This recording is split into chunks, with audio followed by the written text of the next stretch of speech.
sông sông hiền phật dài xa xê gặp tuôn na hi lô bin nào chuộc rô xê gặp lấy lu bê mai na bộ bê chế la a hẹn sâu lô nghe mai nghe bộ gặp sông sông hiền phật chế an toàn cả em kim hi ta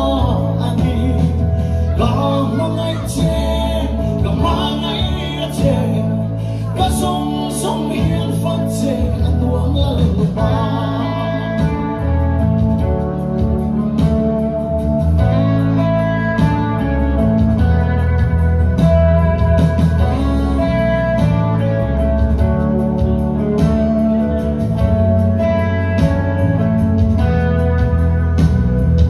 hello chuan em mà alu dâu lâu đi ôm chuan cả ta lệ vã nó trong trì cả thác lệ bể ni cả lung lông nai ni cả sông sông hiền phật chế ăn uống ở ba cả sông sông hiền phật chế ăn uống cả anh kim hi ta ani cả mai chế cả mai chế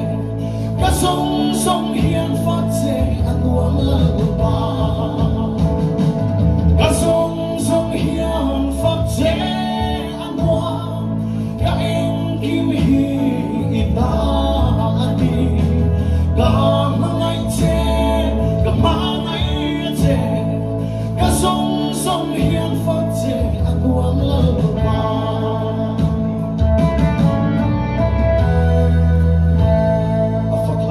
sông bọc xe